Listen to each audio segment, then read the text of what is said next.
Okay, good morning बेटा। कल हम लोगों ने जो डिस्कस किया था लास्ट टॉपिक, हम लोग पढ़ रहे थे motion of a charge particle, motion of a charge particle in a uniform magnetic field. और उस यूनिफॉर्म मैग्नेटिक फील्ड के लिए मैंने आप लोगों को कल फॉर्मूला पढ़ाया था, है ना। F इज इक्वल टू हम लोगों ने पढ़ा था B Q V sine theta. ये फॉर्मूला हम लोग डिस्कस कर चुके थे और इस फॉर्मूले के बेसिस पे मैंने आप लोगों को बताया था, in case of any particular charge particle in uniform magnetic field moving with constant velocity, that means B Q और वी अगर कांस्टेंट होगी तो मैंने आपको बताया था F is directly proportional to होगा साइन थीटा के। क्लियर हो गया। In case of any particular charge particle moving with constant speed in uniform magnetic field, देखो पर्टिकुलर चार्ज पार्टिकल है तो चार्ज कांस्टेंट होगा, वेलोसिटी एक पर्टिकुलर वेलोसिटी से मूव कर रहा है तो v कांस्टेंट हो गया। और हमारे पास क्या कांस्टेंट है, इन यूनिफॉर्म मैग्नेटिक फील्ड का मतलब b भी कांस्टेंट है। तो ऐसी कंडीशंस में मैंने आपको समझाया था कि f किसके प्रोपोर्शनल होगा, थीटा के, साइन थीटा के प्रोपोर्शनल होगा। ठीक है, तो यहां पर मैंने आपको 3 केसेस डिस्कस किए थे, 2 हम लोग डिस्कस कर चुके हैं, एक और हमें डिस्कस करना था। केस 1 हम लोगों ने डिस्कस किया था when theta is equal to 0 degree and 180 degree. Case first हमने डिस्कस किया था when angle theta is equal to 0 degree था या फिर हमारे पास theta is equal to 180 degree था। थीटा जब हमारे पास 0 डिग्री था या 180 डिग्री था, ऐसी कंडीशंस में थीटा इज इक्वल टू 0 और 180 के लिए हम लोगों ने डिस्कस किया था। ठीक है, और मैंने आपको बताया था when theta is equal to 0 होगा या theta is equal to 180 degree होगा तो charge particle will move without any deflection, बिना डिफ्लेक्शन के चार्ज पार्टिकल सीधे चलता रहेगा। No force is experienced by the charge particle. और केस सेकंड हम लोगों ने डिस्कस किया था, अगर आपको याद होगा तो when theta is equal to 90 degree, जो लास्ट हम लोगों ने केस डिस्कस किया था वो था theta is equal to 90 degree. ठीक है, थीटा इक्वल टू 90 डिग्री का मतलब था when any charge particle enter in a uniform magnetic field in perpendicular direction of magnetic field. Clear हो गया। तो कल जो हम लोगों ने डिस्कस किया था बहुत इंपॉर्टेंट टॉपिक था ये यूनिफॉर्म मैग्नेटिक फील्ड में चार्ज पार्टिकल का एंटर करना at right angle to the direction of magnetic field. ठीक है, बोर्ड के पॉइंट ऑफ व्यू से बहुत इंपॉर्टेंट था। तो आप लोगों को कल मैंने समझाया था when any charge particle enter in a uniform magnetic field at right angle to the direction of magnetic field, तो उसका पाथ कैसा बन जाता है, वो इस तरीके से एक सर्कुलर पाथ में ट्रेवल करते हैं। ये उसका सेंटर हो जाएगा। आपको याद है यहाँ पे वेलोसिटी की डायरेक्शन ऐसे था, यहाँ पे वेलोसिटी की डायरेक्शन ऐसे था, यहाँ पे वेलोसिटी का डायरेक्शन ऐसे था, यहाँ पे वेलोसिटी का डायरेक्शन ऐसे था। बहुत डिटेल से कल मैंने ये चीजें सारी आपको एक्सप्लेन कर दी थी। यस और नो। और इस सर्कुलर पाथ की जो रेडियस थी ये हमने कहा था इस पे क्या लगेगा, सेंटर की तरफ एक फोर्स लग रहा था। फ्लेमिंग के लेफ्ट हैंड रूल से हम इस फोर्स को निकाल सकते हैं, याद आया। और इस सर्कुलर पाथ की जो रेडियस थी that is r is equal to, हमारे पास आ रही थी radius r is equal to mv upon bq। Sir derive करवा दिया था radius of a circular path r is equal to mv upon bq। इस पर बहुत अच्छे क्वेश्चंस बनते हैं। पहले हम ये तीनों केसेस को खत्म कर लेंगे तो देन फिर हम क्वेश्चंस पे चलेंगे। ठीक है, 1 मार्क्स 2 मार्क्स में बहुत क्वेश्चन आते हैं बोर्ड एग्जाम में। तो r equal to mv upon bq हो गया था। सेकंड, इसी में हम लोगों ने वेलोसिटी निकाली थी bqr अपॉन m। अगर आपको याद होगा तो velocity is equal to bqr upon m था। ठीक है, थर्ड मैंने इसके लिए आपको काइनेटिक एनर्जी का फॉर्मूला पढ़ाया था। Kinetic energy is equal to होता है half mv square, value put करोगे तो b square q square r square upon m। ये 3 कंडीशंस कल मैं आप लोगों के साथ डिस्कस कर चुका था। क्लियर, सॉरी, ये 2 कंडीशंस आप लोगों के साथ डिस्कस कर चुका था। When theta is equal to 0 और 180 then no force is experienced by a charge particle. When theta is equal to 90 degree then maximum force is experienced by a charge particle and it start to revolve in a circular path. ऐसे circular path में revolve करना start करता है of a radius r is equal to mv upon bq and velocity is जितना, kinetic energy है इतना, and time period of the revolution t is equal to 2 pi m upon bq। ठीक है, मैंने आपको ये भी बोला था time period is independent of the velocity होता है। आप कितनी वेलोसिटी को बढ़ाते जाओ, ये साइक्लोट्रॉन के प्रिंसिपल में यूज होगा ये कॉन्सेप्ट। कितनी ही आप वेलोसिटी को बढ़ाते जाओ but time period remain constant, time period में कोई चेंज नहीं आएगा। देखो अगर आपके पास मैग्नेटिक फील्ड कांस्टेंट है, यूनिफॉर्म मैग्नेटिक फील्ड है पर्टिकुलर चार्ज पार्टिकल के लिए m, देखो आपके पास क्या था for a particular charge particle, यानी कि q कांस्टेंट है, मास आपके पास कांस्टेंट होता ही है, मैग्नेटिक फील्ड कांस्टेंट है, तो टाइम पीरियड ऑफ रिवॉल्यूशन क्या आएगा, हमेशा कांस्टेंट आएगा। And it is independent of, किससे इंडिपेंडेंट आ रहा है, velocity of the charge particle से इंडिपेंडेंट आ रहा है। तो ये कंडीशंस हम लोग यहां तक डिस्कस कर चुके थे, ठीक है। यहां तक किसी को कोई डाउट? नो, यस और नो? ये दो केस हम लोग डिस्कस कर चुके हैं बेटा, जिसमें आपको कोई डाउट नहीं है। तो आज हम लोग केस थर्ड देखेंगे। इसका केस थर्ड हमारे पास क्या रहेगा, ध्यान से समझे बेटा। इधर केस थर्ड हमारे पास क्या रहेगा, अब हमारे पास केस थर्ड है व्हेन देखो, ना तो पार्टिकल जो है charge particle along to the direction आ रहा है, ना तो charge particle along to the direction जा रहा है, ठीक है, ना तो charge particle along to the direction जा रहा है और along to the direction of magnetic field जा रहा है, ना ही परपेंडिकुलर डायरेक्शन में जा रहा है। बेटा केस थर्ड क्या है, when there charge particle is, ना तो हमारे क्या जा रहा है along to the direction of motion, direction of magnetic field जा रहा है, ना ही परपेंडिकुलर डायरेक्शन में जा रहा है, ठीक है। ये क्या कर रहा है, ये एक any other direction other than 0 और 90 डिग्री, मतलब थीटा की जो डायरेक्शन है वो लेस देन 90 डिग्री है और ग्रेटर देन किससे है, 0 डिग्री।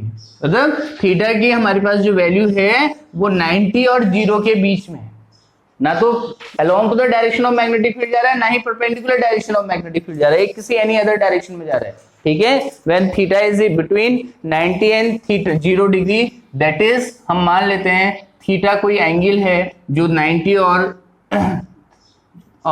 और 0 के बीच में हमने मान लिया से। क्लियर हो गया? इस कंडीशन को थोड़ा सा आप ध्यान से समझेंगे, सारे बच्चे इधर ध्यान देंगे, जिसको प्रॉब्लम होगी वो प्लीज मुझे पूछे जरूर। तो अब थीटा हमारे पास ना तो 0 डिग्री है ना ही 90 डिग्री है, 0 और 90 के बीच में कोई एक पर्टिकुलर वैल्यू को जा रहा है, कोई एक पर्टिकुलर डायरेक्शन में जा रहा है। थीटा 30 डिग्री हो सकता है, 45 डिग्री हो सकता है, 60 डिग्री हो सकता है, तो कोई एक पर्टिकुलर डायरेक्शन है। इसके लिए थोड़ा सा हम लोग डायग्राम को चेंज करेंगे। क्या चेंज करेंगे, ध्यान से समझें। हमारे पास यहां पर ध्यान से सुने इधर बेटा, मेरी बात मान लो, सुनो इधर। तो अब हम यहां पर मान लेते हैं कि मैग्नेटिक फील्ड थोड़ी देर के लिए समझ लेते हैं इस डायरेक्शन में ऐसे, ये बी है, ये मैग्नेटिक फील्ड बी है, कहां को है, along to the x axis. थोड़ा ध्यान से समझे, बोर्ड चमक तो नहीं रहा है, शाइन तो नहीं कर रहा है, यहां पर शाइन कर रहा है तो यहां पर लिख लेते हैं। देखो मान लो ये हमारे पास है मैग्नेटिक फील्ड बी की डायरेक्शन इधर को है, ये मैग्नेटिक फील्ड बी की डायरेक्शन इधर को है, magnetic field is along to the positive direction of x axis. Clear हो गया?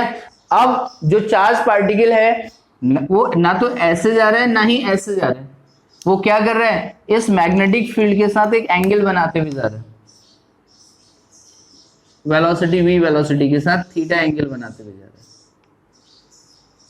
क्लियर हो गया? आप समझ पा रहे हैं? देखो मैग्नेटिक फील्ड है हमारे पास, ये मैग्नेटिक फील्ड है, चार्ज पार्टिकल ऐसे भी नहीं जा रहा है 90 डिग्री होता, ऐसे भी नहीं जा रहा है 90 डिग्री होता, ऐसे भी नहीं जा रहा है, वो क्या कर रहा है, इसके साथ एक एंगल बनाते हुए जा रहा है। क्लियर हो गया? अरे इतनी बात समझ में आई? एंगल कहां को बना रहा है, अंदर की तरफ को एक एंगल बना रहा है। अरे बोलो, इतना समझ में आ गया? अब इसकी वेलोसिटी के देखो, वेलोसिटी देखो बेटा, थीटा का एंगल बना रही है किसके साथ, बी के साथ। तो इसके वेलोसिटी के दो कंपोनेंट होंगे। क्या क्या कंपोनेंट होंगे? इसकी वेलोसिटी के दो कंपोनेंट होंगे। एक कंपोनेंट तो होगा इस डायरेक्शन में, वो कितना होगा बोलो, v cos थीटा। क्लियर हो गया? एक कंपोनेंट होगा इस डायरेक्शन में v cos थीटा, और दूसरा कंपोनेंट होगा परपेंडिकुलर डायरेक्शन में, दैट इज कितना होगा, v sin थीटा। यस और नो? अब आपके पास देखो, आपके समझ में अगर आ गया हो तो आप ध्यान से सुना इधर मेरी बात। देखो हमारे पास क्या है, ये मैग्नेटिक फील्ड है B, और जो वेलोसिटी है वो थीटा एंगल बना रहा है किसके साथ, मैग्नेटिक फील्ड के साथ। तो इसके वेलोसिटी के दो कंपोनेंट होंगे, एक कंपोनेंट तो होगा along to the direction of magnetic field, और एक कंपोनेंट होगा perpendicular direction of magnetic field. Clear हो गया? यस और नो? यस और नो? अब होगा क्या, देखो बेटा यहां पर ध्यान से समझे। तो अगर हमारे पास देखें तो ये v cos theta along to the direction of magnetic field है। भाई ऐसी कंडीशन में when the charge particle enter at any angle theta with the direction of magnetic field, the velocity has two vectors, दो vectors हैं velocity के। पहला vector है v cos theta, v cos theta, ये कहां के हैं, अलोंग टू b वेक्टर के हैं। और दूसरा है हमारे पास v sin थीटा, ये क्या है, परपेंडिकुलर टू मैग्नेटिक फील्ड है। अब आप समझ गए, वेलोसिटी के दो कंपोनेंट आ गए, एक तो along to the direction of magnetic field है, दूसरा along to the perpendicular direction of magnetic field है। अब आपको पता है कि जो कंपोनेंट परपेंडिकुलर डायरेक्शन में होता है वो क्या करता है, पार्टिकल को एक सर्कुलर पाथ में रिवॉल्व करता है। क्लियर हो गया? क्योंकि देखो जो कंपोनेंट, अगर आपके पास देखो क्या बताया था, इससे पहले वाला केस क्या था, 90 डिग्री वाला केस क्या था, when V is perpendicular to the magnetic field it start to revolve in a circular path. Clear हो गया? यस और नो? तो इसका मतलब हुआ कि ड्यू टू द, क्या लिखेंगे, since V sin theta is perpendicular to magnetic field, is perpendicular to magnetic field, so due to V sin theta it start to revolve कैसे पाथ में, in a circular path in a circular path। सबके समझ में आ गया? देखो V sin theta जो component है ये मैग्नेटिक फील्ड के परपेंडिकुलर है, और परपेंडिकुलर अगर है, वेलोसिटी मैग्नेटिक फील्ड के परपेंडिकुलर है, तो जो पार्टिकल होगा वो सर्कुलर पाथ में रिवॉल्व करेगा। किस डायरेक्शन में, in due to the V sin theta जो मैग्नेटिक फील्ड के परपेंडिकुलर डायरेक्शन में। अब अगर ये सर्कुलर पाथ में रिवॉल्व कर रहा है तो इसकी रेडियस कितनी होनी चाहिए, r is equal to mv upon bq। Yes और नो? यहाँ v की जगह परपेंडिकुलर कंपोनेंट है, तो यहाँ पर v नहीं है, जैसे कल हमारे पास v था component along perpendicular to magnetic field, यहाँ perpendicular component v sin theta है, तो यही फॉर्मूला बन जाएगा mv sin theta upon bq। ये radius of the circular path कहलाएगी। इतनी बात समझ में आ गई? यस और नो? यस और नो? इतना सबके समझ में आ गया? Due to the V sin theta component, it start to revolve in a circular path of radius mv sin theta upon bq। अब यहाँ पर एक और कंपोनेंट भी तो है V cos थीटा, वो भी तो साथ साथ काम कर रहा है। तो अब क्या करेगा बेटा, जो परपेंडिकुलर कंपोनेंट है ये इसको सर्कुलर पाथ में रिवॉल्व कर रहा है, लेकिन जो V cos थीटा वाला कंपोनेंट है वो सीधे चलते रहेगा। क्यों? क्योंकि उस डायरेक्शन में कोई भी फोर्स उस पर काम नहीं करेगा। क्यों? क्योंकि अलोंग टू द डायरेक्शन, देखो V cos theta is along to the direction of magnetic field है, तो अगर ये मैग्नेटिक फील्ड की डायरेक्शन में है तो इस पे कोई भी फोर्स काम नहीं कर रहा है, V cos थीटा कंपोनेंट पे कोई भी फोर्स काम नहीं कर रहा है, तो ये पार्टिकल आगे को चलता जाएगा, आगे को बढ़ता जाएगा। तो अब कैसी कंडीशन बन रही है, due to the V sin theta it start to revolve in a circular path, and due to the V cos theta it start to move in forward direction. तो एक आगे को ले जा रहा है, एक घुमा रहा है, तो इसका जो रिजल्टेंट पाथ होगा वो ऐसे होगा, ये स्पाइरल पाथ होगा, ऐसे आगे बढ़ते जाएगा। आप समझ रहे हैं? जो हमारे पास भाई वर्टिकल कंपोनेंट है V sin थीटा, उसकी वजह से तो ये घूम रहा है, और V cos थीटा उसको आगे को ले जा रहा है। आप एज्यूम करो कि एक पार्टिकल ऐसे सर्कुलर पाथ में भी घूम रहा है और आगे को भी बढ़ रहा है, तो इसका मतलब क्या होगा, उसका पाथ ऐसे स्पाइरल पाथ बनेगा कि नहीं? इसको कहते हैं हेलिकल पाथ। कौन सा पाथ कहते हैं? हेलिकल पाथ, हेलिकल पाथ कहते हैं। तो क्वेश्चन आता है, आपसे पूछा जाता है कि what happens when any charge particle enter in any direction other than 0 and 90 degree. तो आप कहोगे the path of moving charge particle is helical path. कैसा पाथ होगा? हेलिकल पाथ होगा। क्यों होगा helical path? Because of the sine theta component it start to revolve in a circular path, because of the cos theta component V cos theta it start in move to forward direction. तो दोनों का resultant क्या होगा, वो ऐसे भी घूम रहा है और आगे को भी बढ़ रहा है, तो आगे को बढ़ते हुए ऐसे जाएगा, तो द पाथ कैसा होगा? हेलिकल पाथ होगा। ठीक है, तो इसको हम लोग इतना नोट भी कर लेंगे बेटा पहले, फिर आगे और समझाता हूँ। लिखे बेटा, V cos theta along to B vector and V sin theta perpendicular to B vector. ठीक है, लिखो since V sin theta is perpendicular to B vector, since V sin theta is perpendicular to B vector, so it start to revolve in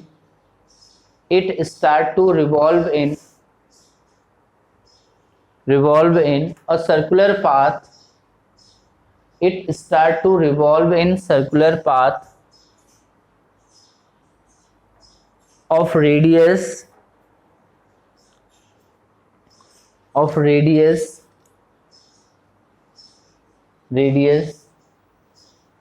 लिखा बेटा, R is equal to लिखा हुआ है मैंने mv perpendicular upon bq, R is equal to mv perpendicular upon bq is equal to mv sin theta upon bq, mv sin theta upon bq, mv sin theta upon bq। तो देखो बेटा अब यहां पर क्या हो गया, फिर हमारे पास v sin थीटा कंपोनेंट इसको क्या कर रहा है, सर्कुलर पाथ में रिवॉल्व कर रहा है। इतना सबके समझ में आ गया। अब लाइन चेंज करके लिखो बेटा, due to the v cos theta component, due to the v cos theta component, due to v cos theta component, it move in forward direction, due to the v cos theta component it move in forward direction without experience any force, without experiencing any force, without experiencing any force। समझ में आ गया क्यों force experience नहीं कर रहा है, क्योंकि v cos theta is along to the direction of magnetic field और magnetic field के डायरेक्शन में केस 1 के अकॉर्डिंग कोई भी फोर्स काम नहीं करता है, ठीक है, विदाउट एक्सपीरियंसिंग एनी फोर्स। लिखा बेटा, hence the overall path of, hence the overall path of, hence the overall path of, hence the overall path of moving charge particle is helical path, is helical path, hence the overall, hence the overall, hence due to the v cos theta component it move in forward direction, ठीक है, hence the path of moving charge particle is helical, hence the path of moving charge particle is helical, ठीक है, कैसा path रहता है, helical path रहता है। सबके समझ में आ गया हेलिकल क्यों हो रहा है, ठीक है। अब इस हेलिकल पाथ को रिलेटेड यहां से देखो बेटा, इधर ध्यान से समझो। अब ये चार्ज पार्टिकल अगर एक राउंड घूम रहा है, हमने क्या कहा कि इसकी जो वेलोसिटी होगी सर्कुलर पाथ में, अगर ये रिवॉल्व कर रहा है तो सर्कुलर पाथ में इसकी वेलोसिटी कितनी होगी भाई, सर्कुलर पाथ में इसकी वेलोसिटी होगी हमारे पास v sin थीटा जो सर्कुलर पाथ में रिवॉल्व कर रहा है, और v cos थीटा इसको along to the direction of motion लेके जा रहा है, along to the direction of, sorry motion जो कह रहा है, along to the direction of magnetic field लेके जा रहा है। तो इसका जो ओवरऑल पाथ है वो हेलिकल पाथ है, ध्यान से समझें इधर। तो अब ये हमारे पास क्या हुआ, इसकी रेडियस ऑफ सर्कुलर पाथ हमने कहा mv sin थीटा या mv perpendicular component upon bq होगी, ये radius of a circular path होगी। तो अब इसको एक रिवॉल्यूशन लेने में कितना टाइम लगेगा, t is equal to 2 pi m upon bq, यहाँ पे तो कोई वेलोसिटी नहीं आती है, टाइम पीरियड तो इतना ही रहेगा। क्लियर हो गया। अब ये जो हॉरिजॉन्टल डिस्टेंस ट्रेवल कर रहा है, ये हॉरिजॉन्टल डिस्टेंस जो ट्रेवल कर रहा है इसको कहते हैं पिच। क्या कहते हैं, pitch. What is a pitch, the horizontal distance travel in one complete revolution. जब ये चार्ज पार्टिकल एक राउंड कंप्लीट कर रहा है तो जितनी ये हॉरिजॉन्टल डिस्टेंस ट्रेवल कर रहा है, यहां से लेके यहां तक की जो डिस्टेंस ट्रेवल कर रहा है, ये दिस हॉरिजॉन्टल डिस्टेंस को हम पिच कहते हैं। तो पिच इज इक्वल टू हो जाएगा horizontal component of velocity. Horizontal component of velocity कितना है, v cos theta multiplied by time period of revolution. तो इससे आप पिच निकाल सकते हैं, इससे आप टाइम पीरियड ऑफ रिवॉल्यूशन निकाल सकते हैं, इससे आप रेडियस ऑफ द सर्कुलर, उस जो हेलिकल पाथ की रेडियस है उस रेडियस को निकाल सकते हैं। ये पिच पूछा जाता है एग्जाम में, एनसीईआरटी का न्यूमेरिकल है वो कई बार पूछा जाता है। तो पिच का मतलब हुआ द हॉरिजॉन्टल डिस्टेंस ट्रेवल। देखो क्या कर रहा है चार्ज पार्टिकल, ये है ना सर्कुलर पाथ में घूमा और एक राउंड में आगे भी बढ़ गया, ये ऐसे बढ़ रहा है ये। तो ये जो एक राउंड में जो हॉरिजॉन्टल डिस्टेंस ट्रेवल हो रही है इसको हम कहते हैं पिच। और पिच कैसे निकालते हैं, horizontal component of velocity multiplied by time period. Horizontal component of velocity हो गया v cos theta, time period t is equal हो गया 2 पाई m अपॉन bq। तो इन फॉर्मूलों से हम पिच निकाल सकते हैं। तो ये हेलिकल पाथ और इससे रिलेटेड सारी जो डेफिनेशंस हैं वो ये, ठीक है, इतनी ही डेफिनेशंस इससे बनती है। इतना समझ में आ गया बेटा, इसको इतना नोट कर लेंगे फिर हम लोग। तो बेटा इस तरीके से आपने तीनों केसेस देख लिए, theta is equal to 0, theta is equal to 90 degree and theta any angle other than 0 and 90 degree. ठीक है, ये तीनों केसेस हमारे पास हो गए। किससे रिलेटेड केसेस हैं ये? Motion of a charge particle in uniform magnetic field से रिलेटेड केसेस हैं। अब इसके बाद हम लोग इस पे बेस कुछ न्यूमेरिकल्स देखते हैं। इतना एक बार आप लोग पूरा स्टार्टिंग से लेके यहाँ तक एक बार आप रिवाइज करके देख लो कि सारी चीजें केसेस समझ में आ गए, सारा एकदम क्लियर है। तो अब हम इस पे न्यूमेरिकल लगेंगे, ठीक है बेटा।